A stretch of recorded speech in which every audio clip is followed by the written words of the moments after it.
Hello and welcome to another episode of 177 Nations of Tasmania.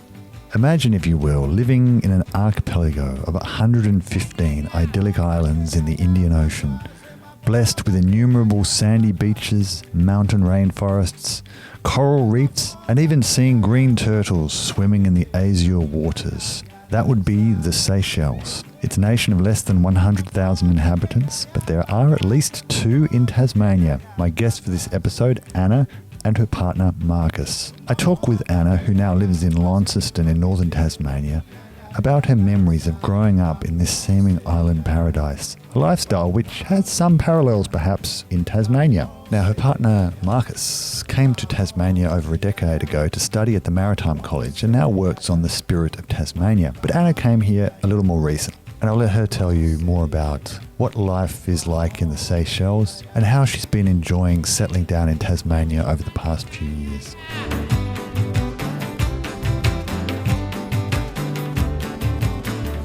What brought you to Tasmania?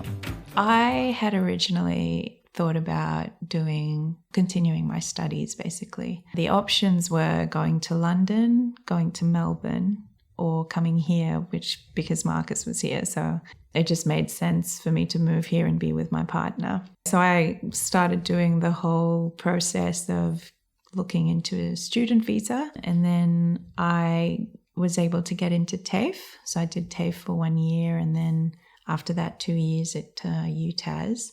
And then upon finishing my degree, it was smack bang into COVID.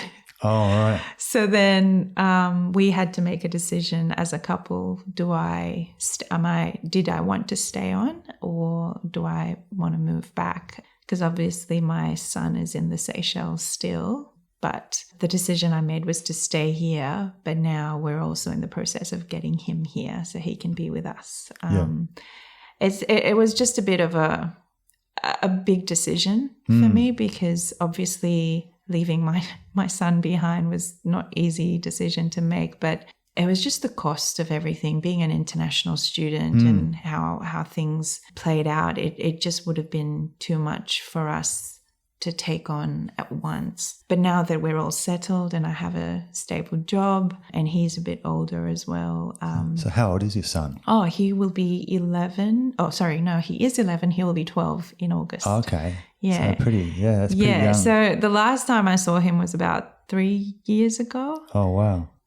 Because we were meant to go down in 2020 to go and see them, but because of COVID, that just never happened. So we're hoping that this year, we're still in the process of waiting on response for his visa. So hopefully that gets confirmed and he can move here and be with us. And it's also just a better opportunity for him. Like my partner and I are both from the Seychelles and we both went to the same school. And we've gained a lot from being there, but also grown a lot as individuals on our own here, because obviously being away from family, it's just a different situation altogether. Like we're very dependent on each other, if anything.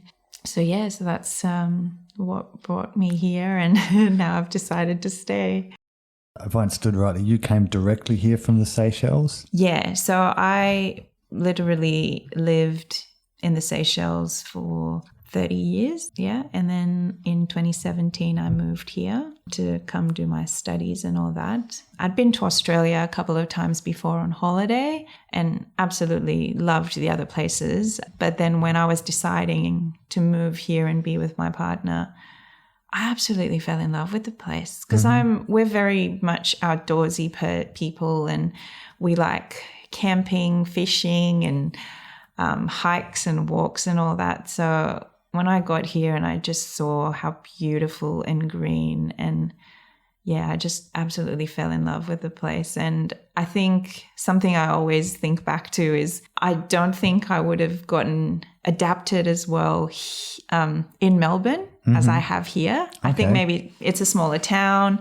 It just Yeah, it just reminds me of home, of how things are easily, you can get around to seeing things and all that. So that made the transition much easier, I think. I can't say the cold. I mean, I'm still getting used to it. And I remember when I got here, it was smack bang in winter. And it wasn't fun. But I think over time, I have gotten used to it a bit more than I did. The first year, I probably had 4 or 5 layers of clothing on me, and now I probably have only 2. Yeah, I've actually enjoyed the whole experience of the different seasons. Obviously, the clothing department as well, having all the different seasonal outfits. That's always nice. But yeah, it's just... I think it's just a different experience. And the first thing people ask me when, they say, where are you from? And I'm like, oh, I'm from the Seychelles. And they're like, isn't that a tropical country? And I'm like, yes. And they're like, what are you doing in Tasmania?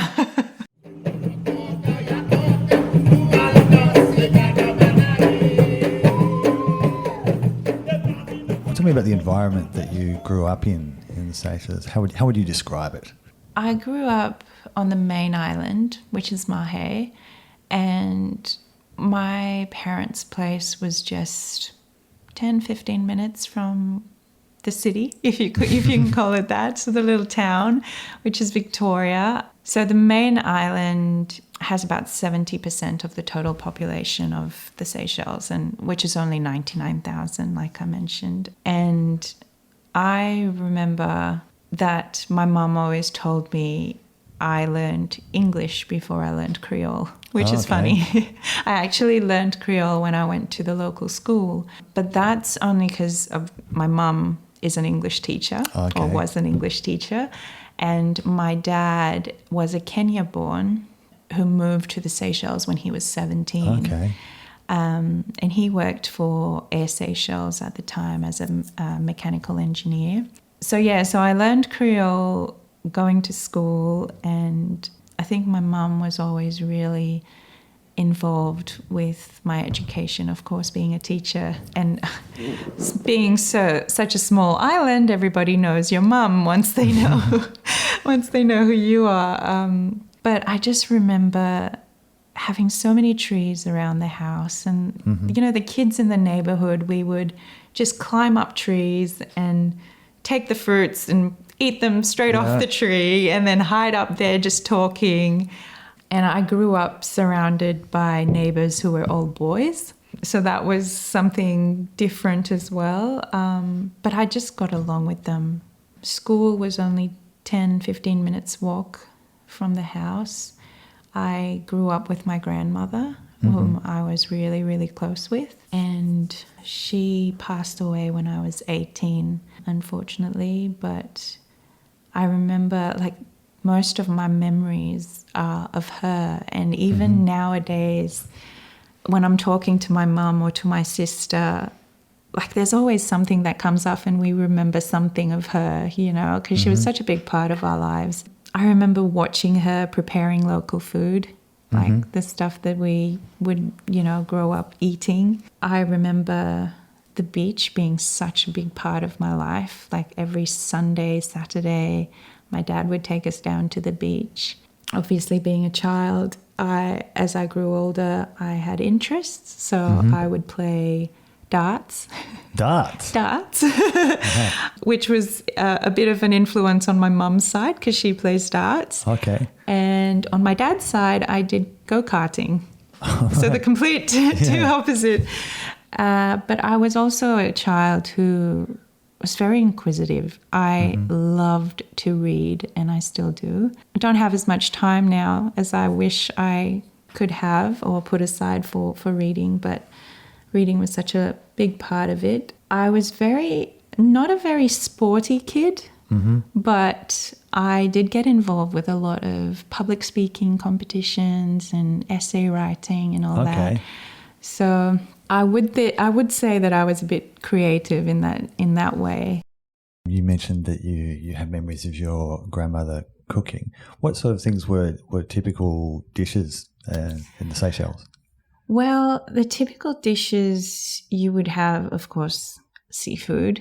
fish is such a big staple for the Creole families. But yeah, it would be really spicy.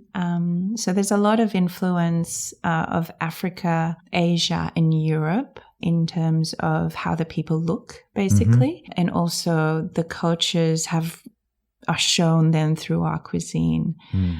So we have a lot of curries. We have a lot of dishes that involved chilies, fresh produce, of course. A lot of them are also salted. So we'll have salted beef, salted fish, salted pork even. And back home, when you would go to the butcher and you walk in and you'll see just like the locally made salted sausages that we would normally cook in lentils.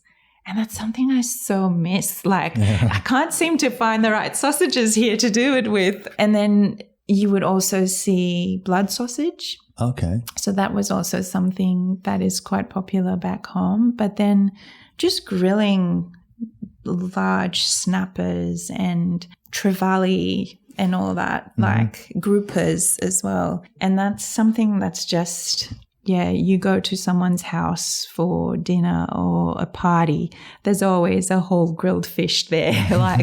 It's just, expected, And then the curries are endless, like chicken and octopus, beef, pork, chicken. I think the Creole are also very adventurous in the stuff they cook as well. But also there's a lot of sweets. But then going back to my grandmother, she had this dish that she would always prepare using mango, which is a savory dish. So she would use 2 bread knives. So instead of using a grater to grate the mango, she would use the 2 bread knives and just hit onto the mango all around and sort of chip away at the mango to make it. And it was amazing. She would just do that all the time. And then I asked her, I said, why wouldn't you just use a grater? And she said, no, this is how my grandmother taught me how to do it. Yeah. Right. Yeah. And it's the same with coconut milk. You'll never go to someone's place in the Seychelles and they've canned coconut milk.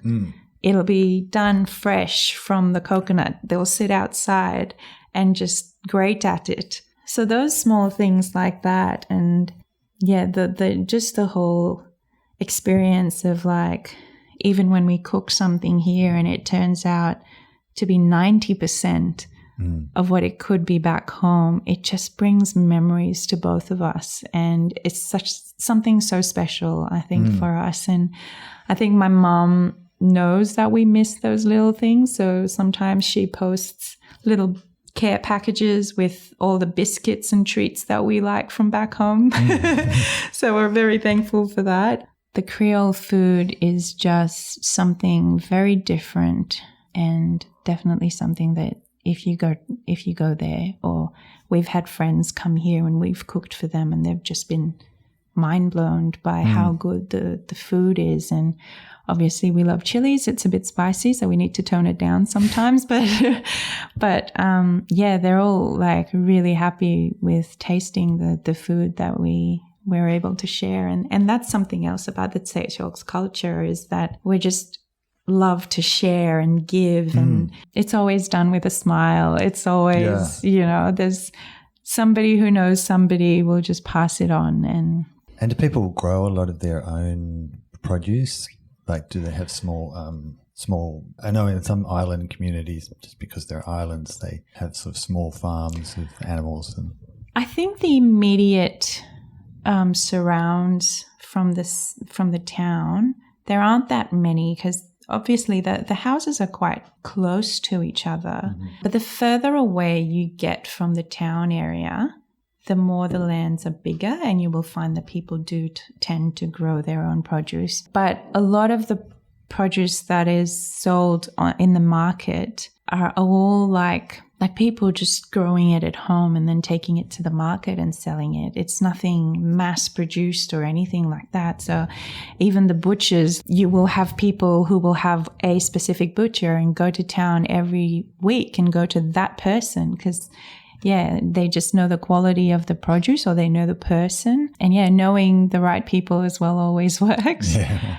Even with the fishing and all that, like the big hotels, they will all buy it from local fishermen and try and keep it within the community. And these people will also just sell their fish by the roadside, really. You'll just be driving by and they'll be lifting up their catch of the day. And then, because it's mostly coral fish as well, because the fishermen aren't able to go too far out. Yeah, and the main island is rather lots of big mountains because it's a granitic island. So out of the 115 islands of the Seychelles, I think we've got maybe about 20% are coralline or less. And a lot of those are just like basically coralline is just like sand.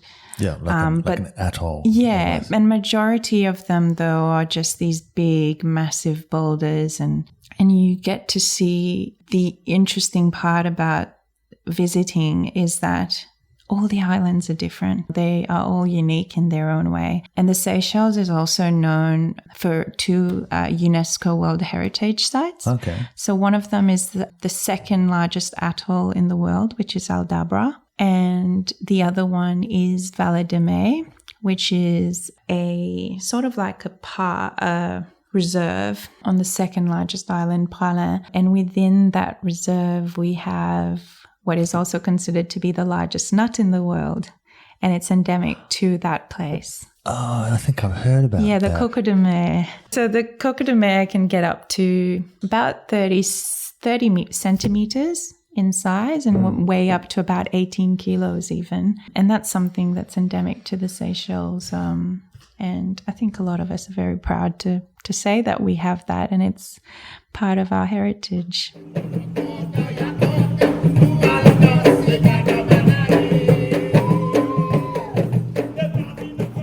I personally did English, law and geography. I realized halfway through that law wasn't my calling. But I ended school and remembered saying to my mom, I don't want to go back to school. I want to work, but I don't know what I want to do.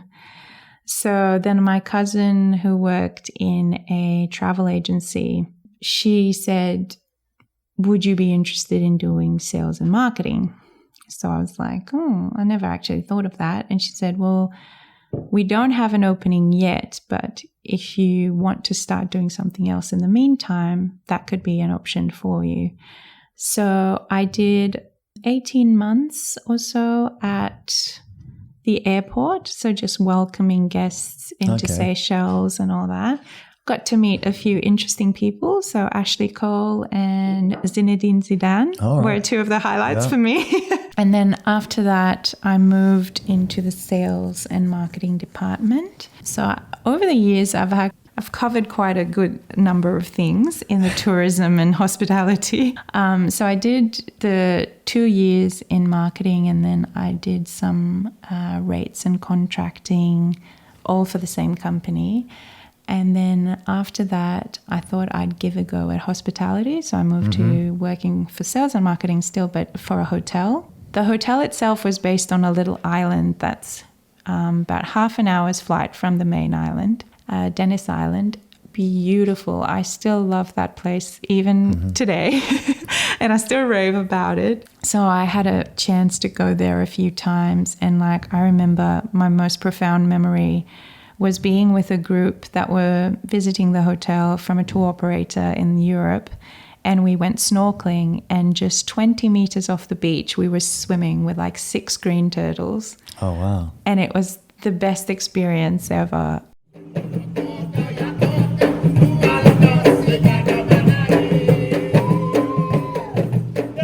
But it just came to a point where I woke up one day and I'm like, I don't think I want to do this for the rest of my life. And it was something I was so passionate about. I'm still passionate talking about Seychelles and talking about the hotels and all that I've worked for. But it was just a moment, I think, that just clicked. And I was like, no, I don't want to do this. But then I decided I want to move here and I want to do sales, like learn more about marketing in my degree. But because I was an international student, I couldn't get a specialized marketing major. I had to major in management. I couldn't understand it, but it did mean that I could have electives that were marketing. So I took the management. So I did a bachelor in business administration, majoring in management. And halfway through my degree, I realized I really don't want to do marketing. Okay. Because I just realized that. So this was your study here? Yeah. Because most of it was also management and, organizational behaviors and other like HR related administrative units that I was doing, I found those more interesting. Okay. And as a person, I'm quite organized in how I plan things, and I have other skills as well that I think I never really thought much about. And for the last year now, I've been working at a architecture firm, and they're such a wonderful company to work for, and I've been so happy working there and doing administrative duties, and I'm just like, I love this. Yeah. Like I can see myself doing this, and it's also very important because after working in the tourism and hospitality for so long, it takes a lot away from your personal life. And I noticed that, of course, with my son at the time. And then moving here, and of course, the way Marcus works, need to have some flexibility to be able to spend time with him when he's home as well. So it was probably a good thing to move away from that scene of hospitality and tourism. But I have the flexibility now of working part-time, having my weekends, and I feel like it's done so much good for me in terms of my mental health, for first off, and just being able to enjoy life and enjoy Tasmania and what it's offering, I felt like I had so much things. Like I was, in my old jobs, I was traveling to Europe at least once a month to different places, London, Berlin, France, and, Switzerland and all that. Which can be great, but it can be challenging for your work-life balance. Yeah, absolutely. And I think that's what made me click that one day that I woke up like, I don't want to be 40, 50 and living out of my suitcase doing this every month. And it just wasn't good for me. It was very stressful and all that. And I've just found a good balance in doing something I really love now and working for such an amazing company and such amazing people that I work with. And being able to have that is such a blessing, and I'm so happy.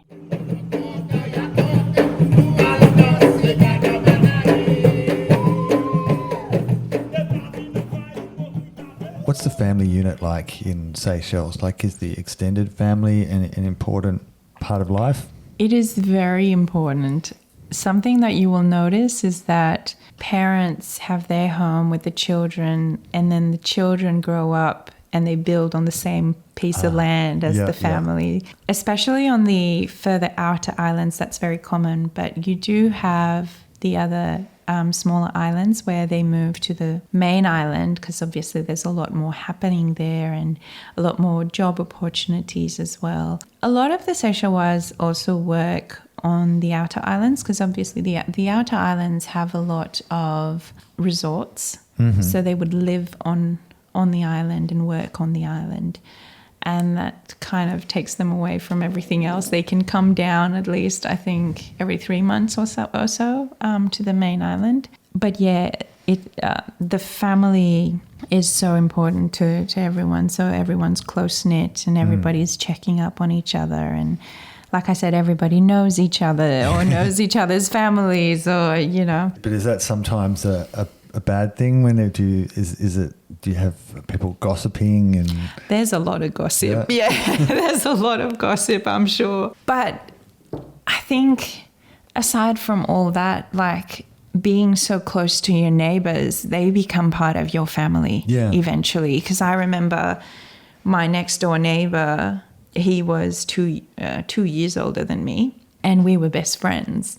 And his mum was like almost like an auntie to me. And then their family, their extended family, I knew them, and they felt like family too. So it just, it just overflowed, I would say. And so everybody knows each other and, ask about each other. Or it's a really good feeling. But then at the same time, Marcus and I being here on our own with families being so far and, apart, it's just a different feeling as well. It's a bit of a mixed feeling, really. Like sometimes you do want to have that family member that you can just reach out to, and the 7 hours difference doesn't help in summer and all that. But yeah, I think it's just made us more independent as a couple, but we still always are in touch with back home. Like I speak to my mum at least 2-3 times a month, keeping in touch, knowing what's going on back home. And, she checking in on me. If she doesn't hear from me, she calls me, "Are you okay? I haven't heard from you." And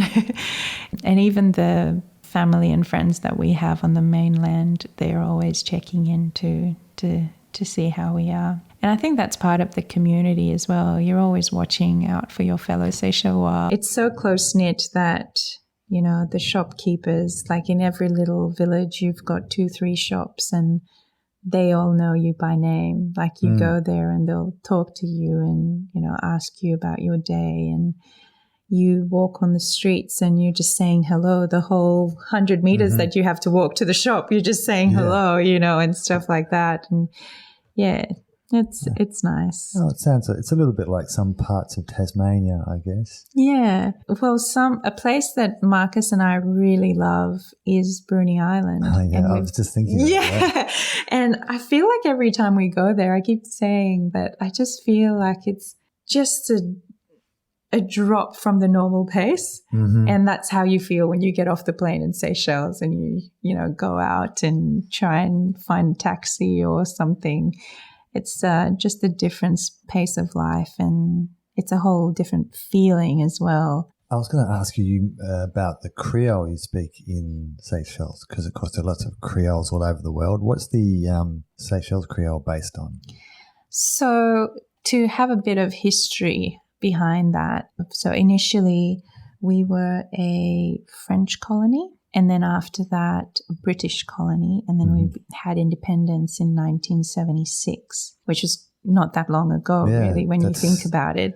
And from that, there are a lot of words that I think it comes from the slaves listening to their masters, speaking in French especially.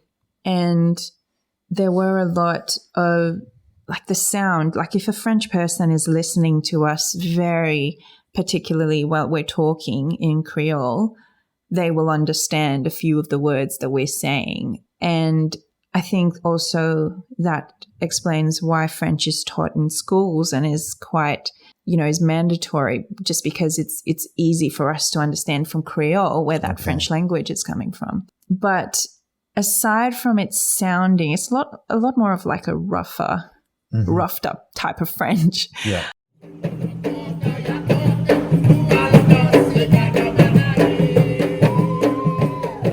And what was your partner Marcus doing before? Did he come here to study? So like I said, we went to school together, and that's how we originally knew each other. And then he came to do his maritime studies here and stayed on. And in the process, he also had his daughter. And then now he's been here for almost 12 years, I think. Oh, wow. So quite a long time. So a lot of, like before I even got here and before Marcus and I even made the decision of me moving here, like we had 2.5 years of a long distance relationship. Not easy, but I think it was a good experience, and it's really brought us closer in a way, because he actually works on the Spirit. So he works 28 days on, 28 days off. Okay. So he's not always home.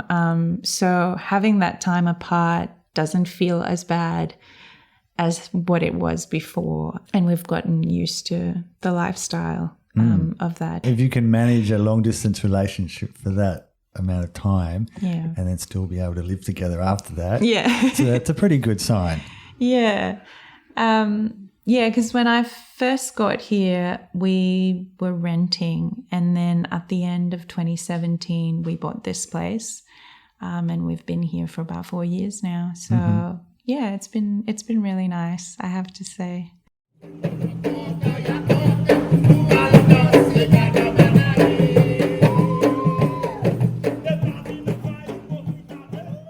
What point in your career did you have your son actually?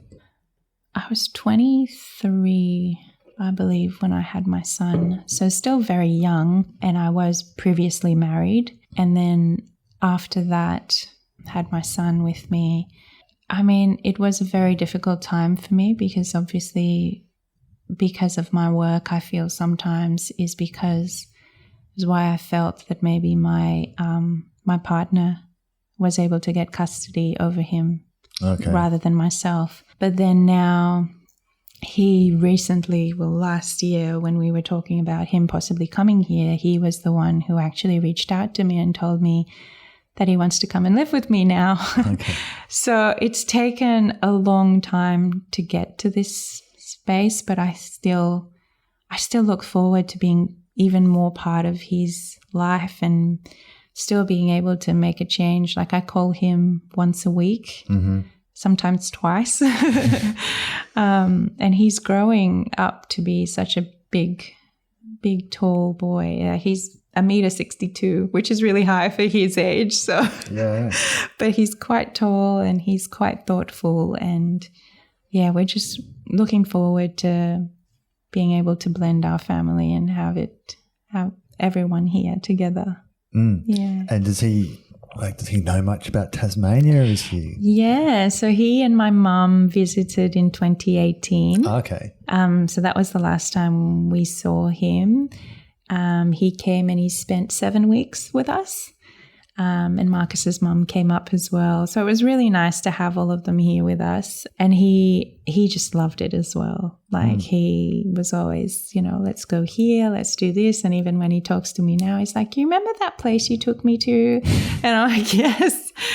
Like I can hear the excitement in his voice and he's looking forward to it, which means a lot to both of us because we really want him to feel at ease when he gets here. But I was interested to know, how do you teach Creole? What resources are there to? Funny you should say that. So I use Duolingo. So I'm using that app, but the French one, and then I'm translating it for her. Okay. And that's because I was starting to teach her like simple words and numbers, but I felt like she was just not catching on. So we started using the app, and basically whatever comes up on the activity, I just tell her the word in Creole, and it's helped her. Like she's picking up so quickly, I can't keep up. Yeah. But I think from her perspective, she says that she understands sometimes the context, because obviously there are English words that we use in our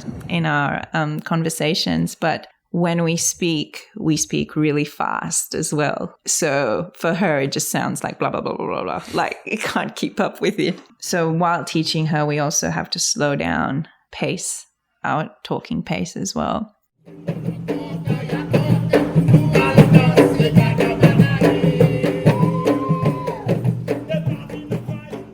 What do you think have been some of the biggest sort of cultural differences you might have noticed between here and the Seychelles?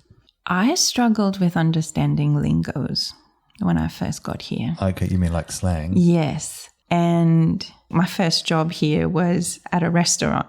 Okay. So the way I think that Australians or Tasmanians will shorten certain words, it was just a lot for me. Like I found it overwhelming because you don't want to ask someone 3 times what they mean without upsetting them. But then at the same time, I was overwhelmed because I just didn't know what they were talking about. And I think that slowly as you get into, like when I first arrived here, I felt like everything was just black and white. And then as I started to find myself in the community and growing and understanding things, I started to see little bits and pieces that started to make sense, and it wasn't black and white anymore. There was a whole lot more for me to understand, and it was a little bit scary too at first.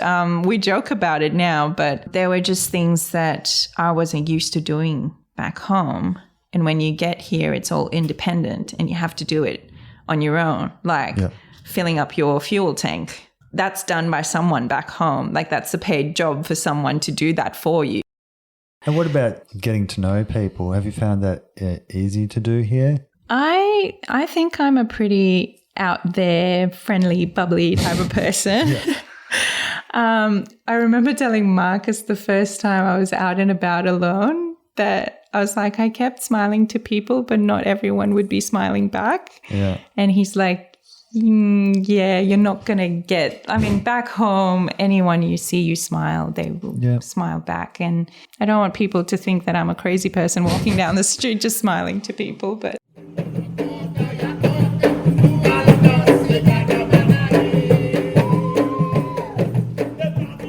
You mentioned that your grandmother was an important influence in your life. What were some of your maybe best memories of your grandmother, or your strongest memories? She would always make me laugh, always.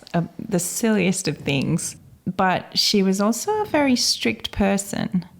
So it taught me to just be a bit more decisive in the steps I take and when I take them and who that impacts. She was also such a giving and loving person. She would talk to people that I had not even known, or spoken to ever in my life. And she would do the funniest things, like when she would see, there was a specific lady that would walk down our street every day, and she'd stand up at the top of the property and just call out to her. And I think the second thing would be her cooking. Mm-hmm. Oh, she would cook the best food. And, sometimes like there are certain things I taste and it just takes me back. And that's she is the person I think about. And it's just such a warm feeling for me. So she was just a character. Yeah. She was pretty organized, loved cleaning, loved cooking. Yeah. And she would just take care of the household. And I would say, like, I saw her to be strong all the way through her life until she started getting sick towards the end of it. And then you could see that she couldn't do it anymore. And she was really sick. But I think for the rest of it, you would never have known. Like she would be like in her early 80s, still wearing her makeup, still doing her hair, still painting her nails. And then she'd go to the doctor because she's sick, but then come out and the doctor's laughing his head off. She was just a joker and always making people laugh. And I think that's what people always remember her for, the laughter and her good heart. So many people mention food because it has those really strong emotional connections and nostalgia and all that. It's the thing that, especially when people are far from home, they think about. I think adding on to that, the other thing for me would be music. Okay. Because I love music, but just those specific songs that I remember when I would be growing up and I would hear them. There's this specific one that I always play. Since I've been here, I still play it. And it's a New Year's Eve song. So the story behind that song is sort of like, here's, the end of the year. The year is leaving us and going. And there's nothing I can do about it. And now there's not that long left to go. And it'll all be over in just a few seconds. So there's a lot of emotions for me when I listen to this song. And it just brings me back as well to my childhood and the music that we would listen to. And is that like a traditional Seychelles? Yeah, it's a Creole song. The thing is with Seychelles music is that a lot of it is, there's a story behind it. Okay. So the mucha, for example, which is a type of dance, the ladies wear these really long, flowy skirts, and it's a very slow-paced drum beat. That's basically the skin of, I think it's they used to use it a long time ago, the cow skin, I think. And the slaves will do the drum using that and then warm it up next to the fire and start beating it. Okay. And the story is always about hardship, about love or something like that. And apparently Marcus was telling me that it's just been recognized by the UNESCO as being a type of song that will be recognized worldwide now. And then we have the Sega, which is a bit similar to the Mauritian Sega. Yeah. And then we've got traditional dances, which is more from the colony era, I think, because they all have steps that you need to follow. And again, yeah, it's sort of like a story.